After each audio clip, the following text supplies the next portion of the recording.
Hello and welcome to Your Business, Your Wealth. My name is Paul Adams. I'm the founder and CEO of Sound Financial Group, and I'm joined by the president and partner of Sound Financial Group, Cory, the shepherd. I don't know. I was waiting. I thought something great was going to come out. It's because I'm here in the same room as you right now. I'm a little more distracting than usual. The rugged good looks. Scent is drifting over. Yeah. Yep, that'll happen. Mm-hmm. Well, today we are tackling part 3 of our 4-part series of 100 things you shouldn't do to help get your finances in order. This week, we're going to skip This Week in Planning, and we're going to jump right at it. And I gotta say, this has been so fun. Maybe we've just become a list show. Like every episode is just a different list. Kind of list. We could be those financial list guys. Yeah, like top 10 reasons you should X. Mm-hmm. Yeah. Top 1,000. We did 100. You know, I've already got my sleeves rolled up. Maybe we just need a soundboard like that guy. Who's that guy's name that like yells and plays funny noises, tells you what stocks to buy? Kramer. Yeah. We could be like, I could yell a lot more and sweat profusely. One of us has to lose our hair, and then we could totally be the answer, because didn't he die? We're kind of in a race for who's going to qualify first on the hair department. Yeah. Did he die of a heart attack? No, he's still alive. Still alive. Well, he's alive of a heart attack. Any day. That guy does not look healthy. No, I think he could go down any day. If he does, then if we were already the list show and we were crazy with our sleeves rolled up, screaming at people about stocks, slip right into his time slot. Yeah, but I don't want to die early. All that screaming. Oh, yeah, that's true. All right, so we won't take his spot. Paul, why don't we instead just tackle this list? All right. Do you want to start or do you want me to start? I'm happy to start. Okay. So for everyone who hasn't, if you're just jumping in now. Oh my gosh. 100 things not to do to take care of your financial future, 100 lists of mistakes. We're giving ourselves a minute on each one, and the timer will go off. If you talk through the timer, there will be repercussions. We just haven't come up with them yet. It's the worst kind. We don't know until we get there. You know, in second thought, what we could do if we do the next one of these while we're in person with each other, Super Soaker, already charged, Yes. aimed at the other person's head, and if that alarm goes off and you're not done talking, just... Yep. All right. Done. All right. Number 51, Paul. Retire poor and sick. Go. So this is the 100 things you should not do is retire poor and sick. Here's why. One of the things that many people do is they spend their entire career trading their health to build up their wealth. And in the levels of income of our listeners, most of which are between that $300,000 to $2 million of annual income, these are the folks that are most likely to have made some of those trade-offs. Now, the problem is that you can do that for a little while. I mean, even people like special operations, all that, like we can watch that people can push their bodies to an extreme degree for a limited horizon of time. The problem is that for many of you that are entrepreneurs and founders or those high-income earning executives, you're putting your body under a tremendous amount of strain. It's like watching the NASCAR races when I was a kid with my dad. And I was like, why do they got to like maintain them so much? He's like, because they're running that car so hard, it's breaking the second it leaves the pits. For the same reason, we need to maintain our health to make it to 65. Right out of the gate, and I'm already going over. Let me pitch it back to Cory. We'll see how he does. Number 52, this is a fun one. Not spending enough time outdoors. As humans, as much as we try to deny it, we are still very much biological beings. We're not robots. Well, if we are robots, we're moist robots. Let's just put it that way. And let me tell you, I think that being outside connects to our biology and expands our world, and being only inside is the contrary. So my wife had some rotations in medical school all around the state of Washington. We're in Spokane in January, which is a very snowy and dark time of the year. I am working remotely. I had bought groceries like on a Monday, didn't have any other reasons to go out of the house. Realized on like Thursday or Friday, I have not stepped outside in like 4 days. And what happens is your world gets smaller and smaller. Even though you're on the internet, I'm on camera, I'm talking to people, it still makes our biological local world get smaller, and we're going to make smaller and smaller decisions, not think broadly over the course of our life. So it's very important for our finances too. Ooh, that was close one. That was fun. Close one. That one was like the most different of any of the ones that we've had, I think. The outro. I was not sure what I was going to say about that one. All right. Paul, number 53. And actually, I'm ready. 53. Let's do it. I'll do it. Nope, I'm good. Okay. This is, it's not real. I'll just read it. It'll make sense to you guys. Late fees, a tax on the lazy and disorganized. If you're a little offended by that one, it's because I wrote it. That's true. And if you find yourself not quite offended by it, that's because Cory made me rewrite it. Because the first one was even more offensive. Here's the thing. When we pay any kind of late fee on having to finance something unnecessarily, paying a late fee on anything from a credit card to a mortgage payment, etc., it is literally a tax on our inability to organize ourselves properly. What I've got, there's like an old saying that the lottery is how state governments trick people without high levels of income to pay taxes. Oh. Because the lower income households are the ones most likely to play lotto. Late fees are that for the wealthy who put themselves in the position to be so busy with what they're doing and the way they make money that they don't have time to be organized enough in the way they deploy it. Perfect. Cory, I'm ready to go to you. All right. Which is number 54, not realizing that gambling is a lifestyle spending decision. Go.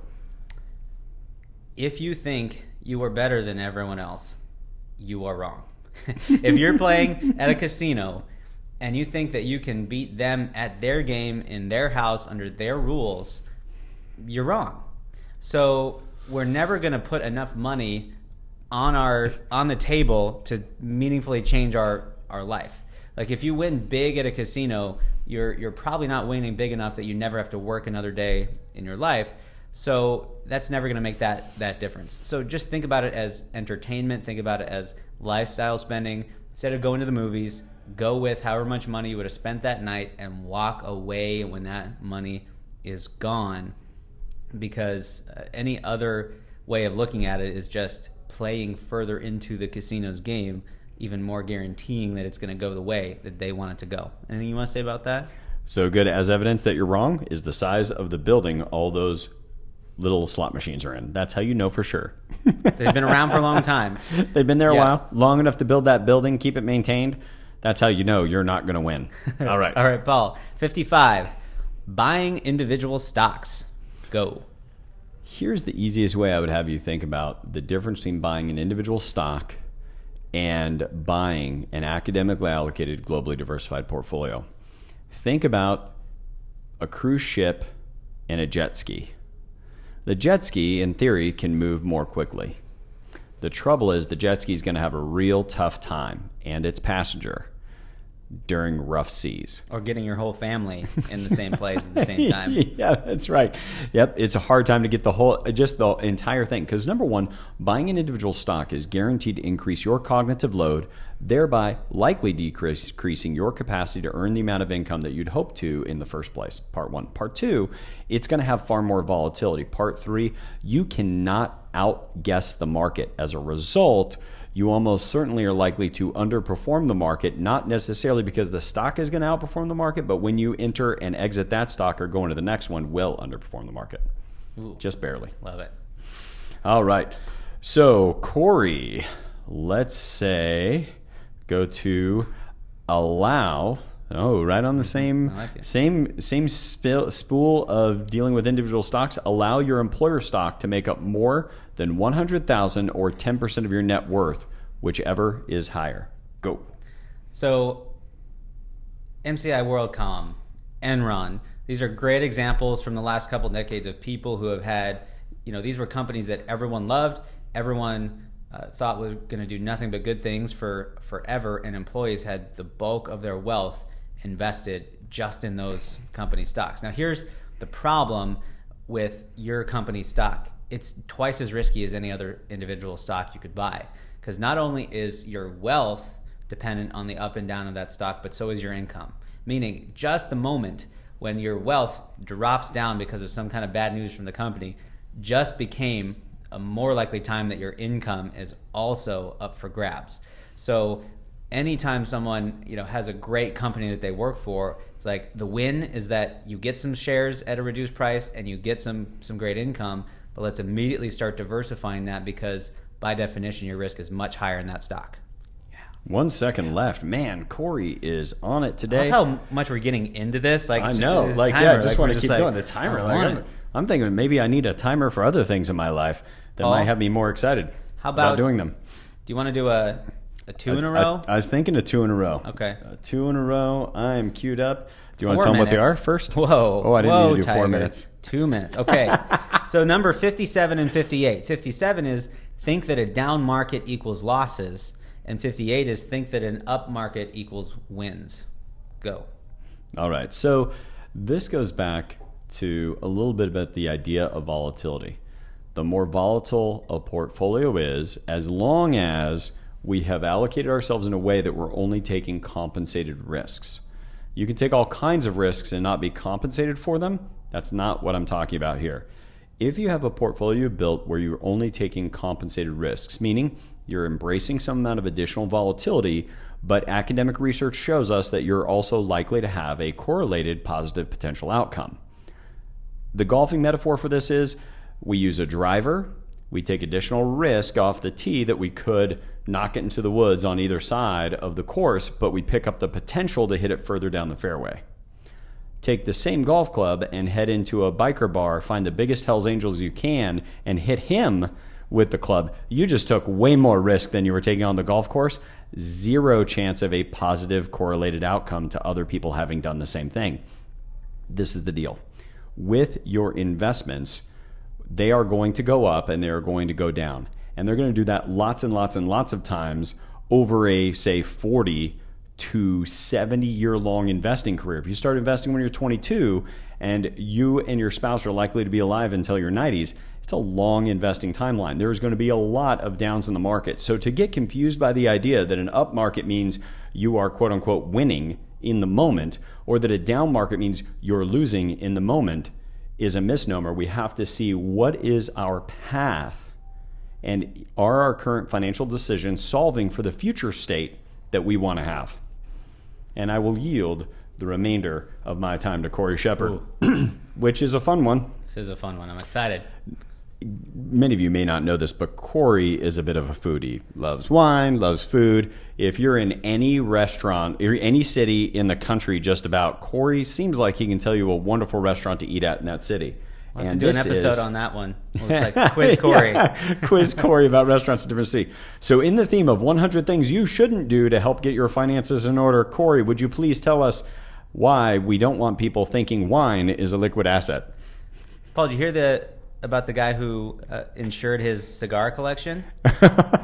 He smoked them all and then made a claim and then went to prison for arson. Yeah. Right? So wine is another one of those luxury items, and a lot of people invest in wine, play the wine market. But I told that joke to illustrate that anything that's got any kind of level of consumable is a thing that can't purely behave as an asset for us. This is why people specialize in commodities trading and have all kinds of crazy, machinations around it, because it's a whole different world than the stock market. It's a reason why they're not all one market, right? And there's a great documentary and an article about finding a sunken ship with some preserved bottles of wine. I think Thomas Jefferson's collection, and a guy bought it, sight unseen for $1 million, some really large amount of money.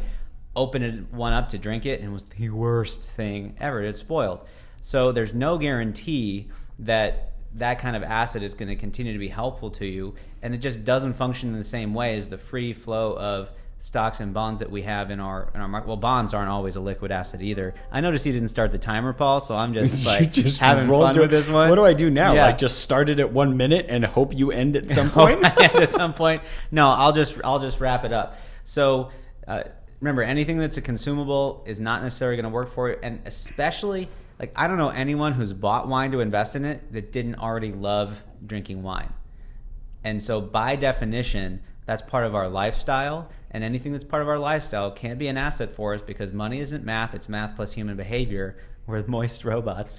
We're moist robots, which as we learned from Scott Adams, and I think this is going to air after our Scott Adams interview, so I can actually told anybody talk. that, oh, I yeah, know we didn't afterward. tell anybody, right, so right. just in case. But then we'll just bleep that out if he blows us off later this week when he's supposed to record. That's right. I don't think he will.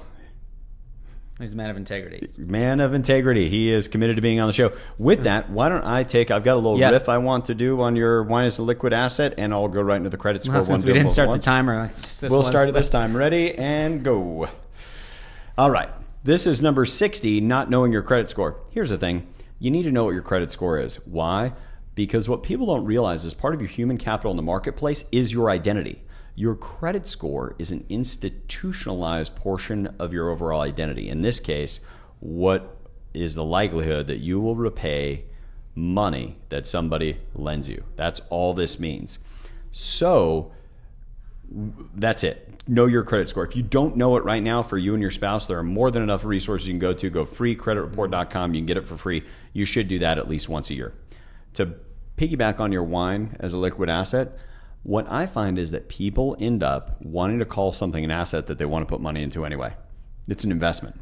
I'm just investing in my house. I'm investing in this. I'm investing in that because it satiates the huge amount of capital they're having to put toward it, when in reality it's just a lifestyle decision and it needs to fit in the other 80% after you've saved 20% of your gross with 1 second left. I'm complete. Nice. All right, what do I do to reset it? I can't see the It's reset. We're good. It's already reset. In that case, I'm going to go ahead.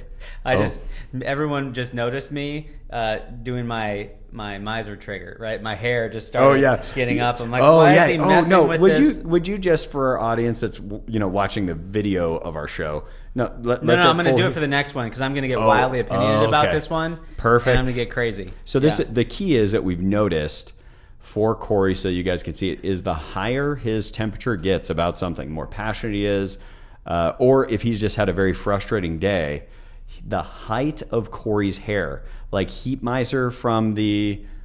Frosty the Snow... No, is not Frosty Frosty the Snowman? No, it's the Rudolph movie, the claymation. No, it's Frosty the Snowman. Oh, there's a Frosty the Snowman version. Yeah, it's Frosty the Snowman. Oh, gotcha. Yep. In any case, the Heat Miser is one of the characters which we compare Cory to internally. This is the first time we're talking about it on the podcast. I like it. And it just gets bigger and bigger. And like the more, like if you see Cory come onto a go-to meeting and his hair is about 6 inches high, it's like, what in the world? He has had to handle a bunch of stuff.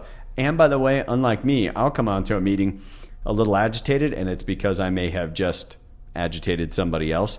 Cory probably dealt with everybody with the greatest amount of grace and dignity and care, and the only indicator is that his hair is high. With that, Cory, I'm going to pivot to you. Number 61, getting a graduate degree as a strategy to delay the hard work of your career. Go.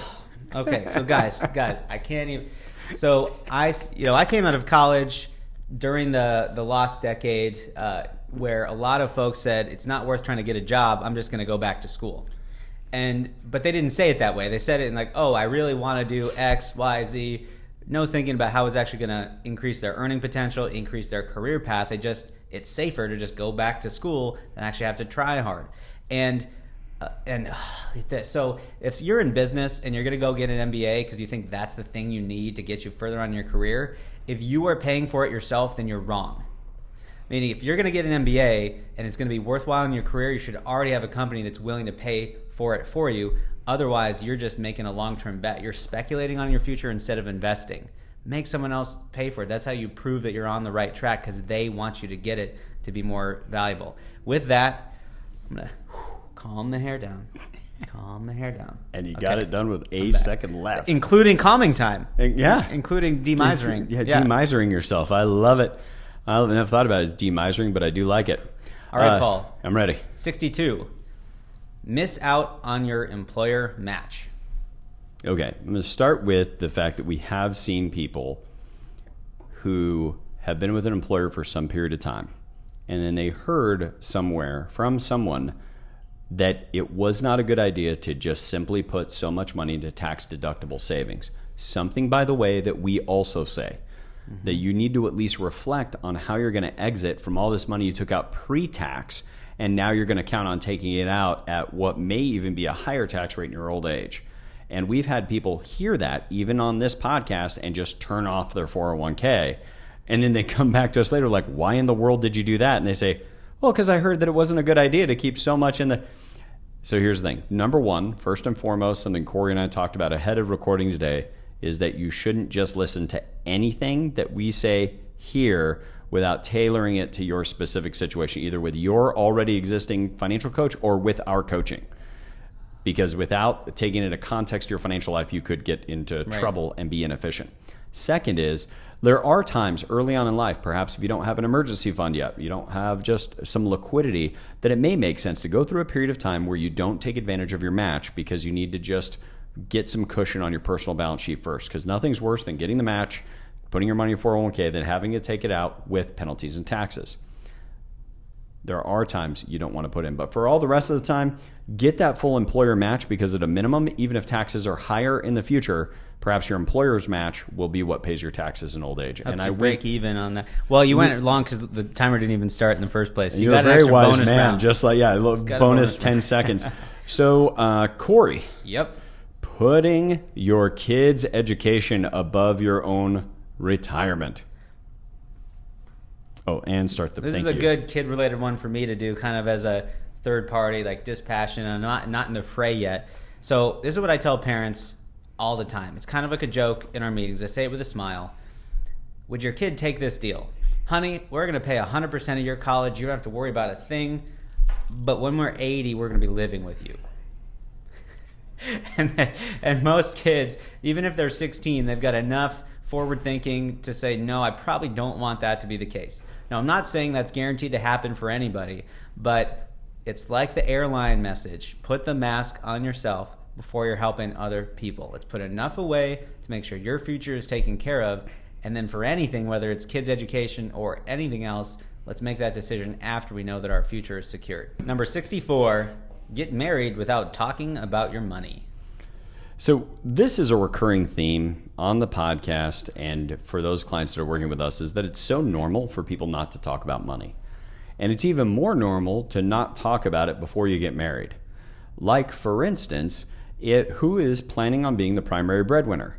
What are we going to do when we have kids? What kind of lifestyle are we going to have? What are things going to look like to live on one income, etc.? Now, here's the thing. These are all things that absolutely every couple has to talk about at some point. There is no question that money is going to come up at some point during a marriage. Yeah. If we know for sure things like kids, religion, and money are going to have to be dealt with at some point during a marriage, why would we not be talking about those before we get married? Always talk about money before getting married. I don't know how long that was. Glad you ended, because I ended. I think I ended in plenty of time. If you ask me, I think you did. Yeah, no, I think you did. With that, Cory, let's have you take number 65. Yeah. I can't wait to hear your take on this one, having talked with you about it before, which is spend too much money on your wedding. One of my early financial mentors had a deal for his three daughters, probably only got two, where he just gave them a pot of money for their wedding, X amount, I forget what it was, but he's like, you use as much of this as you want, and you keep whatever's left. And they have a choice. I think that was a brilliant choice to make. One, they're not asking daddy for more and more and more and more. He's already done that, and they can do make those choices. But they can also choose to have a very modest wedding and launch themselves off to a good start for their life, which I think is the choice that everybody makes. And our culture has romanticized the wedding as a thing that, $100,000 budget weddings are. There's a whole industry around just that kind of segment of the wedding world. And I wanted to get the deluxe plate settings at our wedding. My wife asked me, can you describe the plate settings of any wedding you've ever been to? If you can, then let's get them. I could not. And so the things that you think will make a difference often are not. And then the things that you can't even buy are probably the things you're going to remember most from your wedding. So just think about it with that perspective. I can't help it, Cory. I had heard a study on this, so I just have to give this quick bit of reference to our audience. The study found, this study that is from CNN, is where the article, Want a Happy Marriage, Have a Big, Cheap Wedding. That weddings that cost more than $20,000 had a divorce rate roughly 1.6 times higher than women's whose wedding costs were between $5,000 and $10,000. And couples who spent 1,000 or less on their big day God. had a lower than average rate of divorce. So to your point, Cory, maybe that also helps people solve one of our later ones that we'll come back to here in just a moment when we get to number 71. Okay. With that, you going to launch me in the next one? Mm-hmm. Yeah, number 66, not talking to your parents about long-term care plans in advance of needing them. Go. So here's one of the biggest problems that I think exists for most families, is the idea that we're raising our children on a good income and we want to create a good life for them, but we also have this closing distance with our parents in their old age where they might require care. Now, for some of you, your parents are well-heeled enough, they should be able to handle their own care. Or they may have a long-term care insurance policy. One of the nicest things about a long-term care insurance policy, if they have it, is number one, if you don't know if they have it or not, you need to ask. And what I mean by that is like pause this podcast right now and call your parents. They'd love to hear from you. And ask if they have any long-term care insurance. If they do, you need to be added as a contingent premium notification. You need to make sure that the insurance company, if they forget to pay their premiums, will send you a premium notice. And you can be in a position to know, do they want to be at home? Do they want to be in a facility? What would their preference be before they're in front of the threat itself, which is needing the care?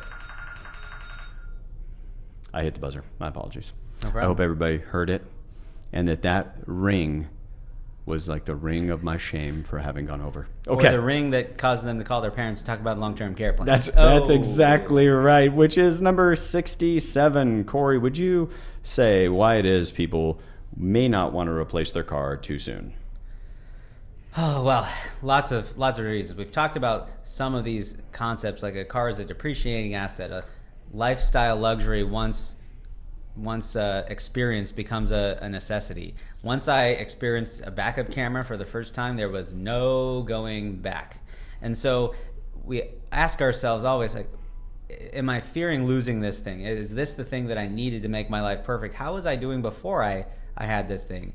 And we can, a car, just a new car purchase is not just the monthly payment that we're paying on the car, but it's our whole set of new expectations about ourselves and who we think we should be, and the suit that looks good getting in and out of that car. Like, there's a lot of ways that can ripple across the rest of our balance sheet, and it's very hard to go back. So we always say, whether it's a car or any lifestyle expansion decision, does it have to be today? Could it be tomorrow? And you'd be just as happy because you'll be doing your future self a favor. So good. Nice. So good. All right. You mind if I take the next two? Set me up to do the next two in go one together. shot? Yeah, I kind of thought they did. Double. I think I can get them both done in less than a minute, but All I'm right. setting the timer for 2 just in case. Number 68, fail to count the latte losses on your balance sheet. And 69, allow old bank drafts for things you no longer use. This is perfect. So what these are both coming down to are not counting your personal cash flow. Not taking a look at your personal cash flow and making the assessment of, I did a good job with my personal cash flow this month, I didn't do a good job with my personal cash flow this month. In fact, for most of you who are founders, owners, and entrepreneurs, you do not let a single month go by where you'd be okay with any department being like, hey, I just didn't report my expenses. You would lose your mind if you had somebody running a whole department in your company and you're like, wait, we only have revenue from that department, but no expense reporting, so we have no idea how profitable it was. You would not let that happen for one single month. And yet, even though what we're going to require to have financial independence as business owners one day to reach definite financial independence, to fund our work optional lifestyle, it will absolutely, without question, require we have transitioned money appropriately from our income and our business onto our personal balance sheet. And we act as if that's not as important on our personal balance sheet as it is on the business balance sheet. Well, I'm going to tell you it's more important. That if we can't even count where the costs are going. Now, this doesn't mean you need to budget down. That doesn't mean you need to cut your lifestyle. It doesn't mean, but I cannot tell you how often people we work with, folks making over $500,000 a year, people making $900,000, $1.1 million a year. When I say, what do you think your household spending is? It is a wild guess for them. They might be within $5,000 a month, but usually if I have them count their actual expenses for the prior 2 months, just using some credit card statements and bank statements, they find out it's far more than they thought it was. You should know that. It doesn't mean you need to cut everything, but you need to at least know the numbers just like you do inside your company. Okay. Nice. Cory. We captured some time. Number 70. Ooh, yeah. In 1 minute, why is it as a part of the 100 things you shouldn't do to help get your finances in order? Why is number 70, comparing yourself to somebody else, one of them? It was our good friend Ron Alford who first introduced me to the concept that comparison is the thief of all joy.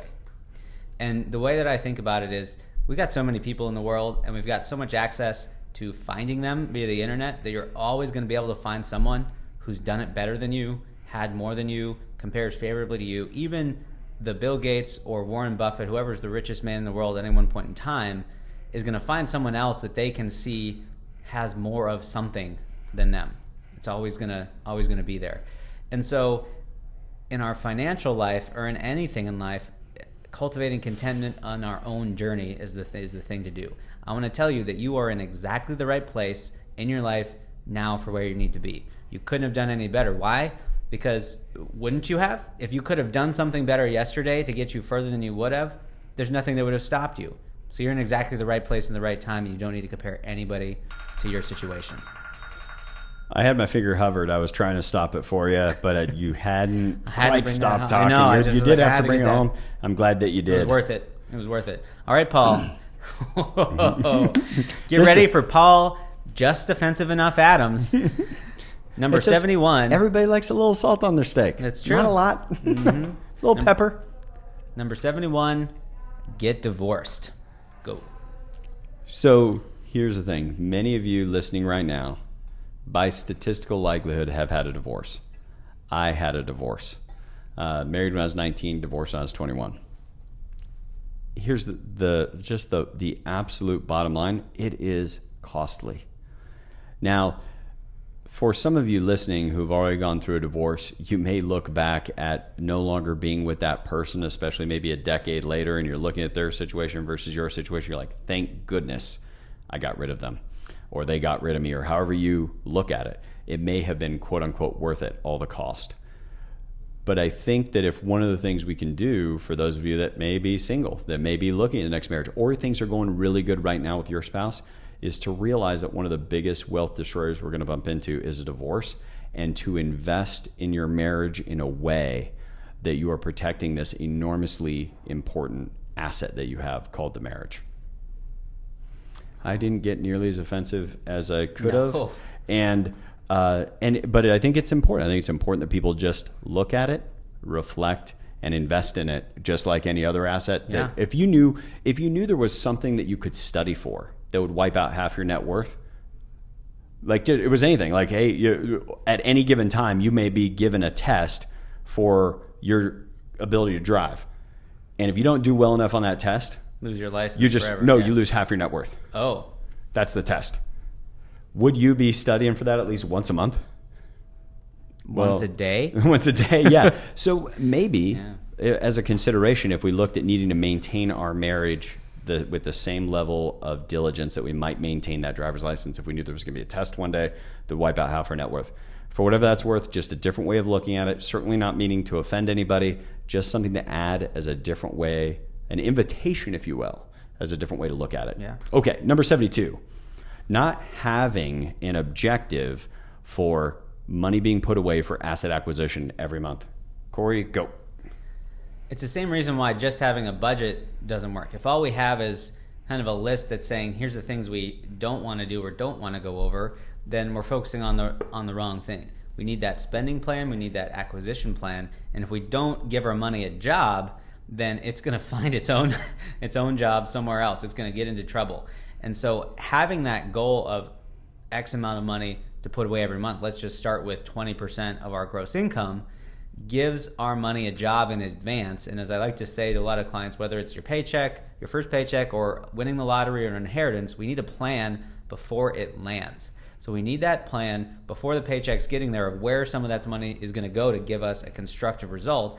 Otherwise, it will make its own decisions about what it wants to do, and it won't be the things that take care of future us. Nice work. Oh, we left some time on the clock. Doing good. All right, Paul, 73. Allow just one person in the home to know where the money is going. All right. So this goes back to the idea of tracking expenses that I spoke about earlier. That we need to know where the money went, number one. And number two, we should be reviewing that with our partner, our spouse, in our personal balance sheet. They're our partner on our personal balance sheet. They should be part of the review of where the money went with us. If only one person in the household knows where the money went, then in all reality, only one person in the household has any idea what it's going to take for the family to have financial independence. It goes back to my conversation. No one listening to this podcast right now would go home and tell their spouse, you raise the kids. I'm not going to worry about raising the kids. You handle those kids. They seem great. I mean, they seem like fine people, but I just really don't want to get to know them. I do much better with grandkids, so let me know when we're to that stage. No one would do that. But people do it all the time with their money, even though their money is another relationship they will have to deal with in the future. You do not get to opt out of, just like the relationship with your kids. With a second left. All right, Cory. Not talking about your career and financial goals with your spouse is one of the 100 things you shouldn't do to help keep your finances in order. Paul, Kristen trusts you a lot. Mm-hmm. But if you put her in the car, didn't say a word, you said, get in the car, you sat her down and you started driving somewhere. She's like, where are we going? You just ignored her, just iced her. Oh, she gets particularly agitated when I put her in the trunk when we do this. Well, let's not go there. I mean, I will tell you, the yelling is just, you know how loud you got to turn up the stereo to keep your wife from interrupting you while she yells Jordan, from the trunk? Got the time code of where we're going to have that. So it doesn't matter. No matter how much your spouse trusts you, Danielle would be the same. If we just started driving somewhere, I didn't tell her why we're getting in the car, she'd just get more and more nervous. Same with not talking about career and financial goals with your spouse. Oh, it's if such you're a good not metaphor. sharing with each other where you want to be going and why, then there's no way that you can line up satisfaction. Because people are going to get nervous. They don't know why we're going in a direction, why we're doing what we're doing. I'm stopping the timer on this one because I think it's so key. Is in fact, two things would happen. The longer that they don't know where you're going, the greater the nervousness and agitation gets. And the harder it gets to bring them up to speed as to why they were in the dark so long. Because you're working through that baggage. You're like, why did you even do? Yes. Because now, like, we've had spouses where, like, I don't think our finances look very good, and my spouse has no idea that we're as far behind as we are because we pay all our monthly bills. They think it's just fine. And it might be the first time, despite making top 1% income, that this household has even done a check of, like, are we even on pace for the future? Because nobody's been checking that. It's just a little bit of surplus gets saved and gets set aside. And then they're just mad at you when you don't want to go on vacation. They're Yes. like, why can't we go to the Four Seasons? They're like, no, I think we should. You're not talking about the real reason. Exactly. And then they don't know. Yeah. Exactly. So I think we've got One just more, Paul. one more, and I'll bring us home. Number 75, not talking about your career and financial goals with your closest friends. Go. Now, so this is the thing, is that some of we've talked about this before, there's financial capital, there's human capital, and there's relationship capital. These different areas of our life are key and all too often ignored. That if we're not talking to the people that are closest to us in life, to our right and left, about where we're going and what's important to us, they don't have the capacity to help. And what I mean by help is not necessarily that they know somebody that would get you into that contract that you wanted your company to have, but little things like they read an article that might be useful on the path you're on. They might be reading a book right now that could be useful. They might have a strategic relationship that could be useful to you. And if you're not talking about where you're going to some of those people closest to you, you get no opportunity to activate the greater mind of all those people to bring to bear on your balance sheet and your career. So With that, you should 25. Another 25 in the bag. box. Yep.